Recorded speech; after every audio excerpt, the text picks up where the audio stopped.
A história da saúde do Brasil pode ser contada a partir do descobrimento. Claro, os índios já padeciam de algumas enfermidades, mas os problemas ficaram mais graves com a chegada dos colonizadores. Foi lá, 500 anos atrás, que começamos a busca por soluções para as questões de saúde dos brasileiros. Terra vista!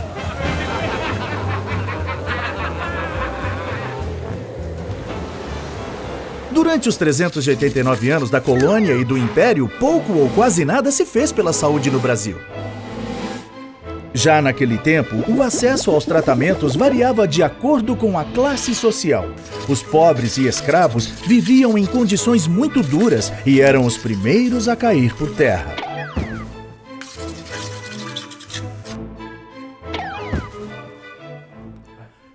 Já os nobres e os colonos brancos com posses tinham acesso aos médicos e remédios da época, e assim, maiores chances de enfrentar as doenças e a morte.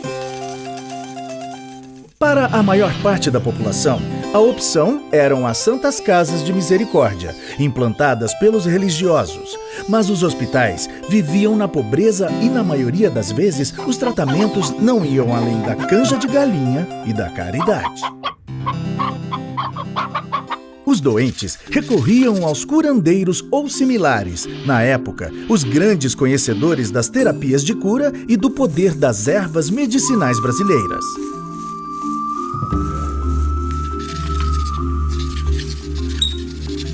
Vou curar vosso ser. Após a independência, Dom Pedro I realizou as primeiras mudanças significativas para melhorar a saúde do povo. Transformou escolas em faculdades, criou órgãos para vistoriar a higiene pública, delimitou funções para os praticantes da medicina, mas as medidas foram pouco eficazes, do tipo para inglês ver. O Império terminou com o agravamento das condições de saúde e o Brasil continuou com a imagem de um país doente, onde viver era um risco, um verdadeiro purgatório. Eu é que não vou para o Brasil, rapá. Lá tem muita doença. A República trouxe novos ares e esperanças de avanços na saúde. Agora sim, com a República, a saúde do povo vai melhorar. Com o fim da escravidão, o Brasil passou a depender da mão de obra dos imigrantes para o trabalho nas lavouras de café e nas fábricas. Mas a fama de um país insalubre afugentava novos operários.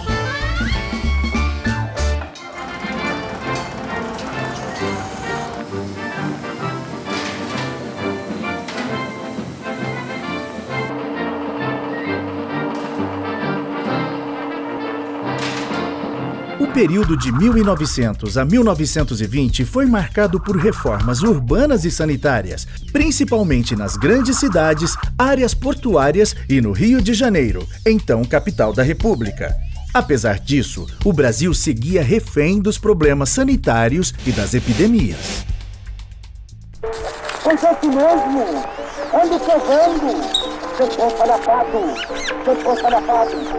Na minha gaita! Vou tocando, rato. As mudanças propostas por muitos eram contrárias aos interesses políticos e econômicos daquele tempo. No entanto, o crescimento do país dependia de uma população saudável e com capacidade produtiva. Os sanitaristas comandaram este período realizando campanhas de saúde. Um dos destaques, o médico Oswaldo Cruz, enfrentou até revoltas populares, mas convenceu o Estado a tornar obrigatória a vacinação contra a varíola. Vem no braço do perdão, chega ao cinco e vamos mais. Iniciando aquele nosso, para sempre tudo mais. Mas a lei mata o povo, o coitado do freguês. Mas bem-vindo na ficção, encerro a frustração. As campanhas chegaram até os sertões do país, divulgando a importância do cuidado com a saúde no meio rural. Mas os pobres continuavam em moradias precárias e as doenças fazendo vítimas. Só a gripe espanhola causou a morte de mais de 300 mil brasileiros. Nos anos 20, surgiram as CAPs, as Caixas de Aposentadoria e Pensão. foram criadas pelos trabalhadores para garantir proteção na velhice e na doença. Com o passar do tempo e a pressão popular, Getúlio Vargas decidiu ampliar o atendimento também para as outras categorias profissionais. Estamos expandindo o modelo das CAPs. Agora elas passam a se chamar IAPs, Institutos de Aposentadorias e Pensões, e vão atender muitas categorias profissionais. Também estamos criando o Ministério da Educação e Saúde para dar mais atenção aos trabalhadores. O período getulista promoveu reformulações no sistema. A atuação passou a ser mais centralizada, focada no tratamento das epidemias e endemias. Só que as verbas da saúde acabavam desviadas para outros setores. Boa parte dos recursos dos IAPs eram utilizados para financiar a industrialização do país. E, mais uma vez, o atendimento não chegava a todos. O Brasil continuava doente. O povo tá doente, o povo tá infeliz. Sem honestidade não avança esse país. O povo tá doente, o povo tá infeliz. Sem honestidade não avança esse país. Não, não, não, não.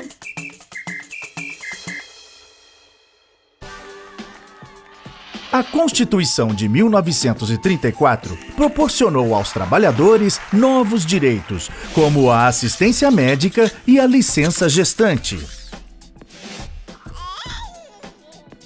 Até que em 1943 veio a CLT, Consolidação das Leis do Trabalho, que além dos benefícios à saúde, criou o salário mínimo e outras garantias trabalhistas. Com a Segunda Guerra, o mundo paralisou perplexo diante de Adolf Hitler. Regulären Vollzahlen geschlossen. Seit 5:45 wird jetzt zurückgeschossen. Und von jetzt ab wird Bombe mit Bombe vergolten. No Brasil, o desafio era levar mais saúde ao povo brasileiro. Em 1953, foi criado o Ministério da Saúde, que se ocupava principalmente das políticas de atendimento nas zonas rurais, enquanto que nas cidades, o acesso à saúde era privilégio dos trabalhadores com carteira assinada. Queremos demonstrar ao mundo inteiro, a todos que nos querem dominar, que o Brasil pertence aos brasileiros. O homem vai surgir para trabalhar. Brasil, vamos para as urnas. Povo democrata, gente varonil. Juscelino, Juscelino, Juscelino, para presidente do Brasil.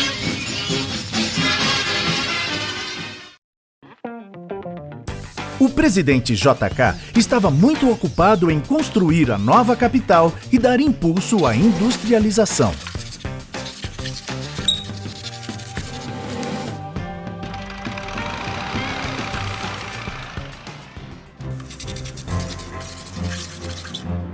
Atenção Brasil! Atenção Brasil!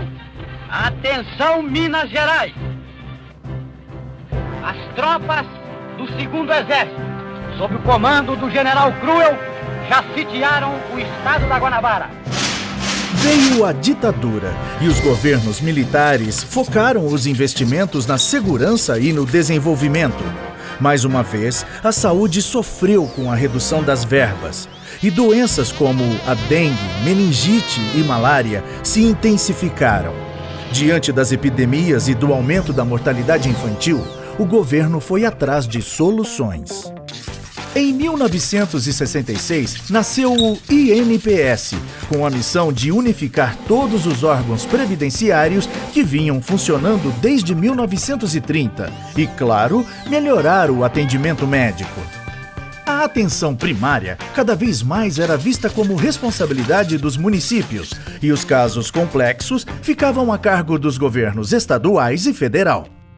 Nos anos 70, o FAS, um fundo composto por recursos da loteria esportiva, destinava parte do dinheiro para a saúde. Acho que isso é uma zebra.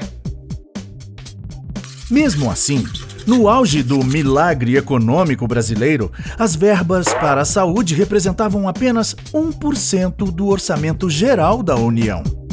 A piora nos serviços públicos deu força para o crescimento dos grupos privados e os brasileiros entraram na roda viva dos planos de saúde. Saúde virou sinônimo de mercadoria. A 8ª Conferência Nacional de Saúde, em 86, ampliou os conceitos de saúde pública no Brasil e propôs mudanças baseadas no direito universal à saúde com melhores condições de vida. A forte presença de organismos internacionais também abriu os olhos da sociedade para o valor de ações de saneamento, medicina preventiva, descentralização dos serviços e participação nas decisões. O relatório produzido durante a 8ª Conferência foi tão importante que serviu de base para a elaboração do capítulo de saúde da Constituição de 88 e para a criação do SUS, Sistema Único de Saúde.